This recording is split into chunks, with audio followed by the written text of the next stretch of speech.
Hey, what's going on, guys? Logdotzip here. Minecraft 1.11 came out today, and with it came some exciting new mobs. The Evoker, the Vindicator, the Vex, and Llamas. Hey! And while 4 new mobs is exciting, wouldn't it be exciting if we had, oh you know, just a few more? How about if we had 20 new mobs? Ooh. Well, then feast your eyes on the newest mobs to be seen roaming the lands of Minecraft in 1.11. Whether you find yourself exploring the deepest of caves, rubbing your hands together in the coldest of tundras, or even trying to cover your behind from the fiery licks of the Nether, you'd better be prepared for some serious challenges. This video will be a brief look at the 16 new mobs that the Tempest Box adds to your Minecraft 1.11 worlds. The Tempest Box is a Minecraft structure / command / resource pack module thing, and it'll be a part of a Let's Play that I'm going to be starting in the coming days on my channel. Make sure you subscribe to see an amazing 1.11 custom command mod pack experience filled with these new mobs, as well as tons of new items and machines for your Minecraft worlds. And if you're excited to see these new mobs, please do drop a like rating on this video. It helps it get seen by other people, and the more people that know about the Tempest Box, the more people get to use it. So what's going to happen now is I will be fighting each one of these mobs, as well as explaining more about it, their drops, where to find them, and what you might need in order to fight them. If you want these mobs for your own world, find a download link in the description of this video. Thanks so much for Xavier Hodgson, aka Dragall014 for the Tempest Box, as well as Zender for the models, and TPC Bonehound for the Ender Menace. Look at this thing. We've got arenas for every single mob. Oh, get it, girl! The first mob we're going to be looking at is the Ogre, a hulking green menace. It has a 2.5% chance of spawning in on grass in your Minecraft 1.11 worlds, does 10 damage per swipe, and has 100 health in addition to 10 armor points. Some of its abilities include breaking blocks that appear in front of it, knockback resistance, as well as the ability to jump extremely high. Its drops include rotten flesh, iron, gold, coal, skulls, gunpowder, and bone. Now, one downside is it is a terrible swimmer. So if you happen across an ogre in your world, try and fight it in water because it's not going to do any damage in attempting to reach you. Check out me fighting it right here. Oh boy, we got to push him in. Oh wait, they can't be. Uh-oh. Nah. Hey, hey. Do you just not want to? Are you kidding me? Ein!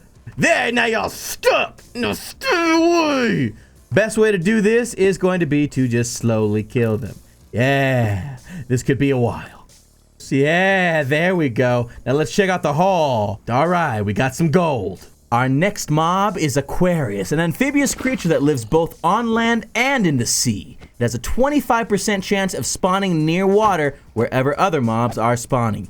It has 100 health and does 6 damage per attack. Some of its abilities include the ability to move quickly in water, the ability to drown you, and the ability to not be drowned as well. That's right, this mob cannot be drowned, but it will do everything in its power to make sure that you meet your watery demise. Now, it drops all kinds of fish, prismarine shards, as well as a special boot item known as the flippers. If you get flippers upon killing your Aquarius, you will be met with a special footwear item that gives you, get this, Depth Strider 5. You cannot get this via any other enchantment, so if you want these boots, you're gonna have to kill Aquarius for him. Check out this fight clip right here. We just gotta kill him.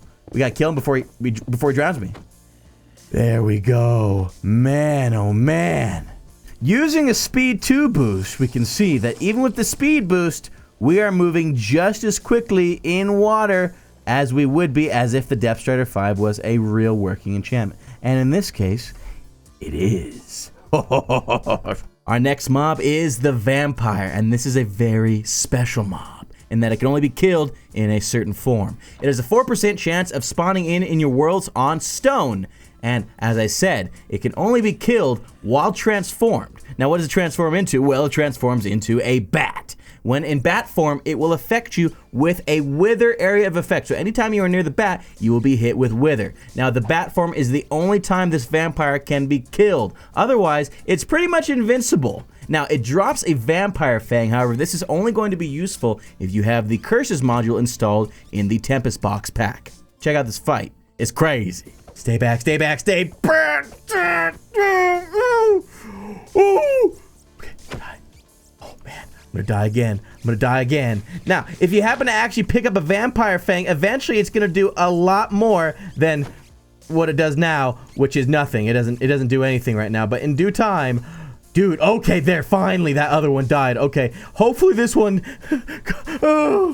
oh, with a half a heart, we've done it. We got ourselves a Vampire Fang. Yo, these things look disgusting. Our next mobs come in pairs. They are the Orcs, the Magra Orc and the Torgon Orc. They have a 1.5% chance of spawning in on grass in your worlds. However, they spawn in groups of 2 Magras and 2 Torgons. Now, the Magra has 70 health, but Torgons only have 40 health. However, they both are capable of dealing lots of damage. Some of the Torgon Orc's abilities are the fact that it is very fast and it is a high jumper. However, the Magra's abilities include the fact that it is very fast and has extreme thorns. Now, when approaching these mobs, it's important that you try and kill the Torgons first, because if you start with the Magras, you're gonna have a lot more difficult of a time. They drop Orc Mead, which is a special potion you can get that gives you poison, blindness, but it gives you speed, strength, and saturation as well. They also drop pork, gold nuggets, speckled melons, and bones. Ooh, this is a tough fight. Check it out. Bad! Die already! Thank you! Alrighty. The Yeti is the first of 2 mobs that the Tempest Box adds that live in winter and tundra regions. There's a 7.5% chance of spawning in on snow, does 10 damage per hit, and has 50 health. Some of its abilities include the fact that it can jump high, has knockback resistance, it will knock you away extremely far if it happens to swipe you, and it moves extremely quickly. It drops snowballs and will rarely drop iron, coal, skulls, bones, gunpowder, and gold. Yeah. Oh boy, he's fallen. Oh, whoa. Nice. We did it. The Wanderers are a mysterious mob that will only spawn in the deepest parts of your Minecraft world. In fact, they have an 8% chance of spawning under Y level 30.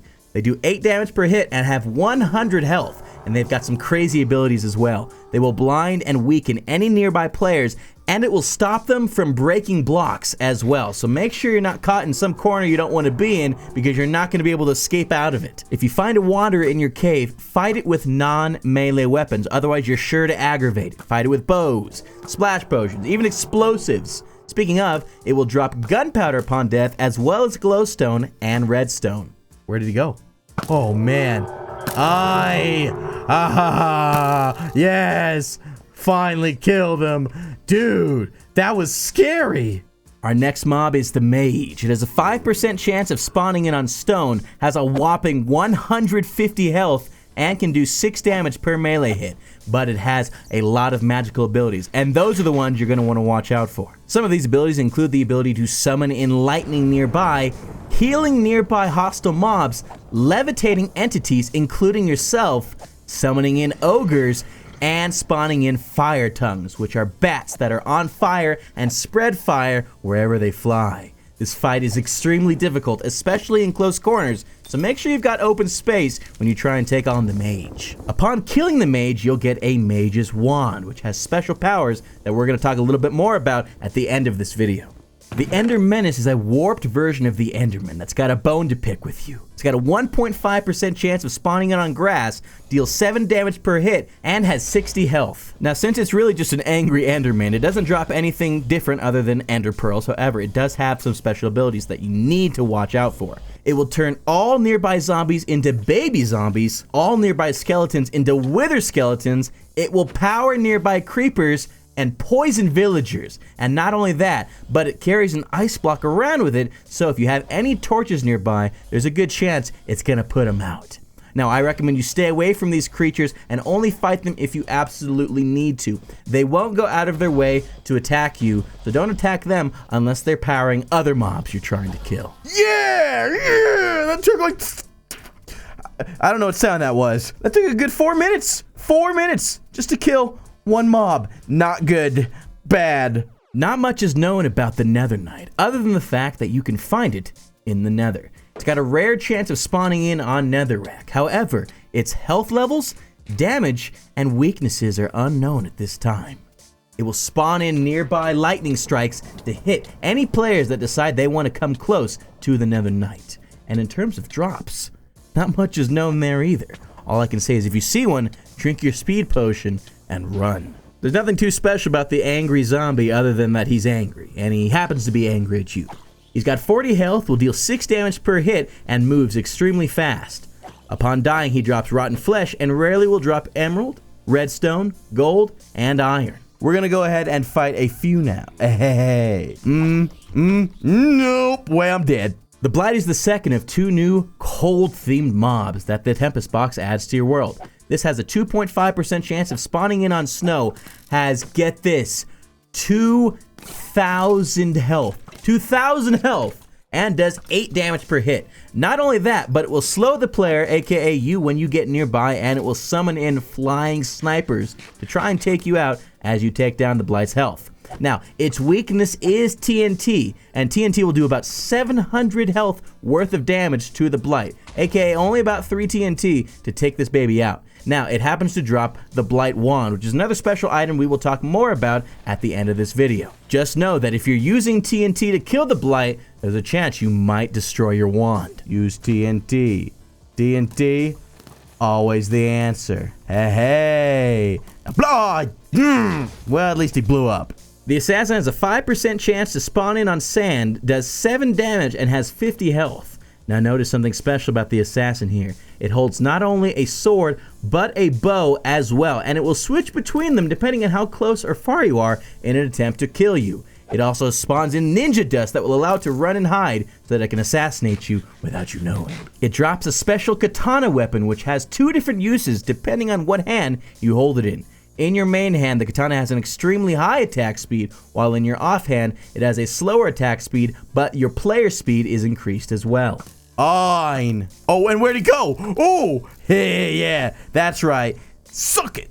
Now, Duskbloods are filthy little cave creatures that haven't seen the light of day in ages. They've got a 5% chance of spawning in under Y level 30, and they always spawn in groups of 4. They deal extreme damage, 12 damage per hit, but only have a health of 15. They move extremely fast though, so try and avoid them if you see them, since they move in groups and they're sure to overwhelm you. Alternatively, if you happen to have yourself a Mage's Wand, which you can find by killing a mage, this is a fantastic strategy to take care of Duskbloods. Again, we'll talk about more about what this does specifically in the future, but as you can see, this will prevent the Duskbloods from coming at you just as quickly. But you gotta time it right, otherwise they'll kill you anyways. The Wisp is an interesting creature to say the least. It has a 4% chance of spawning in on stone and, similar to the vampire, cannot be killed by conventional means. It only does 8 damage per strike, however, the abilities it has are endless. It will poison nearby players, it will strike lightning around itself in order to hit you with it, and it can summon in blinding arrows above you wherever you walk. So if you stop moving, you'll get hit with these nasty arrows. Now that may not seem that bad, but keeping in mind the fact that you need a Mage's Wand in order to kill the Wisp makes for a serious creature. In order to kill the Wisp, you need to be holding a Mage's Wand within 16 blocks of the Wisp, and you need to stay within this range for 25 seconds in order to kill it. If you move out of this range, you will actually go backwards in time in terms of your 25-second timer. It's important that you might bring 2 Mage Wands with you because they only last for a limited amount of time before they break. So again, we're going to try and kill this guy and see what he drops. Yeah, what'd you drop me, baby? Huh? Nothing? You didn't drop me anything? Oh, what is this garbage? Useless. The final mob the Tempest Box adds to your Minecraft 1.11 world is the Skitter. A nasty, creepy spider humanoid that you can find in the desert. It has a 3% chance of spawning in on sand, and it moves extremely quickly, can jump high, will poison you if you get too close, and cannot take damage. That's right, you cannot kill the Skitter with melee damage, with magic damage, with anything like that. In fact, the only way you can kill it is when you happen to make the Skitter walk over a gold block. Now this is because Skitters are allergic to gold. I'm just kidding, I have no idea. But watch out, because not only will it poison you, but it will also deal 8 melee damage if you happen to get close enough to its melee range. Upon killing the Skitter, you will get yourself a Skitter Wand, the 3rd special wand that the Tempest Box adds. We'll get to that in just a little bit. We got an extra friend coming. No, I dare you. No, it's good. Yeah, that's right.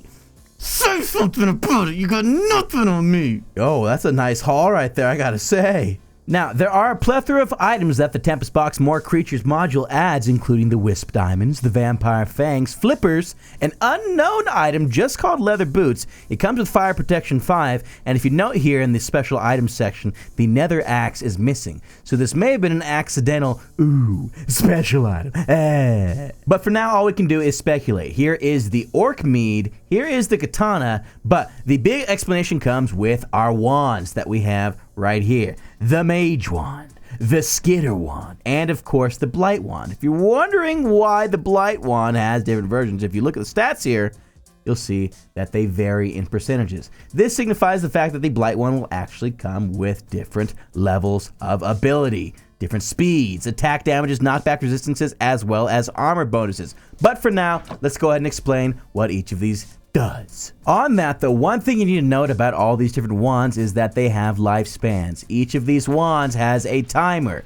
They will only last for 2 minutes before they disappear, and you have to get yourself another one by killing the mobs that drop them. So, with that said, we must be quick. Here's an example of the Blight Wand in action. We're going to spawn in an Ogre, and we're going to spawn in an Angry Zombie. We're going to hold the Blight Wand, and you'll see, the moment they get close to me, aka within my range, they completely slow down. Slow down. Now, in my offhand, you'll notice that this no longer works. So you must keep it in your main hand to work.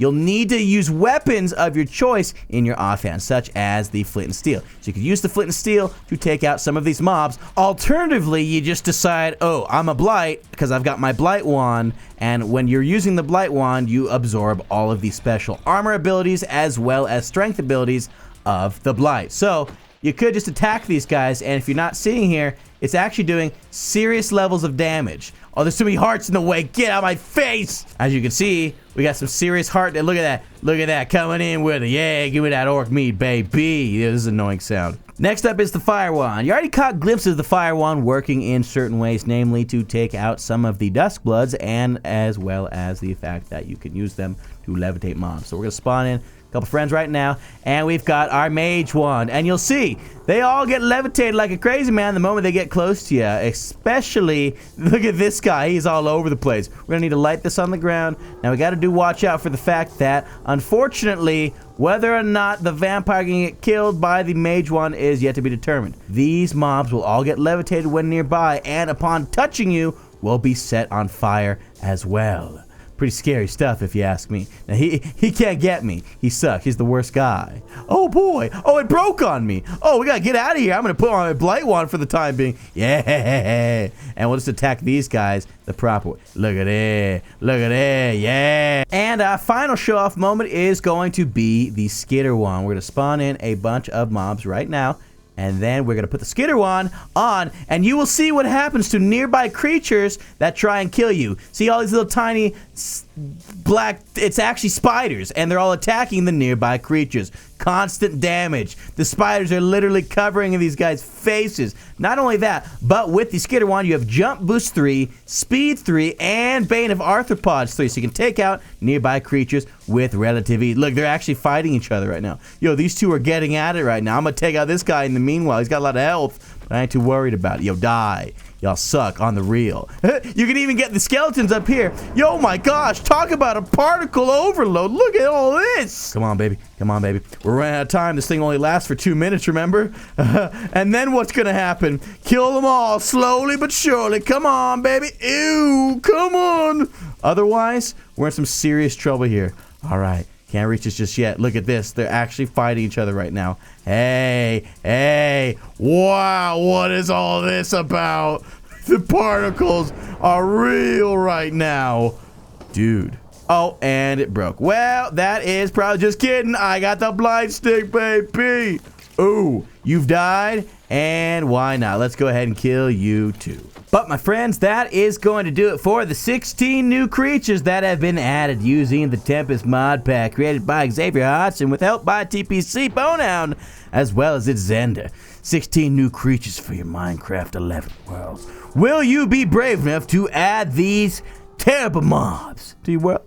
Well, find the download in the description of this video. And stay tuned for my upcoming 1.11 custom command mod pack survival featuring the Tempest Box. should be coming up in a few days, so make sure you subscribe to see it right as it comes out. Thanks so much for watching.